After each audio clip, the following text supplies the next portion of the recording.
Hello guys! So ayun, katatapos lang ng Game 1 ng PBL. OMG, grabe naman talaga yung Petrogas. Oh! So ayun, sila yung nanalo sa Game 1 versus CCS at sa Akari, congratulations versus MFT. So, Titans, ano ba? Kayo pa ba yan? bawi, bawi. Bawi for the bronze. Kaloka, grabe yung game ng ng CCS versus Petrogas. Ang lupit! Yung last minute ng game sa set 5, sa palpitation set. Hindi na ako nakanood kasi na-busy ako. Biglang pumunta dito sa kusina, nanonood ako yung employer ko at sabi ba naman sura-sura, cook food. May bisita pala. Darating daw after 1 hour. Ay, Diyos me, yung mga lulutuin nasa freezer pa. O, di naloka ang Inday. Ayan, haggard. Tambak ko gasin. Biglang nagkabisita habang nanonood. Pero anyway, yung topic natin is may nagtanong sa akin kung bakit daw, kasi tutor ako ng Petrogas. So, some of them sa comment section kanina sa nanonood ako ng live.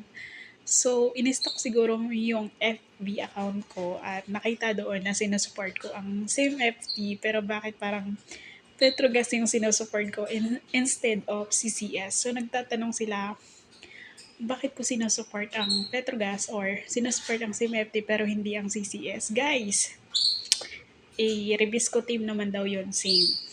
Okay. Ako kasi matagal na akong fan ng volleyball din at grabe, iba na ang nagawang history ng Creamline, okay? Kahit siguro sa panibagong 5 years na darating, wala pang makakagawa ng nagawa ng Creamline. So, ako, nasa point na ako na mas excited na ako na nakikita sila kung sinong team yung makakatalo sa kanila. Mas excited na ako makita kung sino yung matinding rivals na team kasi ang dami ng team ng PVL at dun, sa dami ng team, mas excited na akong makita kung sino yung kayang tumapat sa nagawa ng or nagagawa ng Creamline, okay? Wala nang makakabasag sa nagawa ng Creamline, pero excited akong malaman or makita kung sino yung team na makakapag-take down ng CCS sa history nagawa nila. Ilang beses na silang nag-champion. So, yun lang yung point of view ko. Hindi nila ako haters, okay?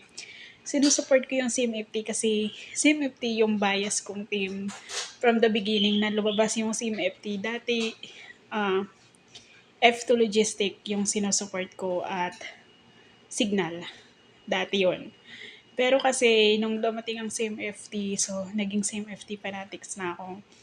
At, ayun, Creamline sinusupport ko din sila. Pero kasi, alam mo yon parang, nung nagawa na nila yung Grand Slam, ilang beses na silang nag-champion, parang mas excited na ako makita kung sino yung next na makakagawa ng ganun. Sino yung magiging matinding rivals nila na team sa PBL na uusbong. So, doon na ako sa point na yon. So, yun lang yung point of view ko kasi hindi ko rin naman maikakaila yung amazing pa din naman yung Creamline sa bawat game nila. Kahit natatalo sila, matindi pa rin yung nagagawa ng Creamline. At doon na ako exciting sa part na kung sino yung team na kayang tumapat sa kanila.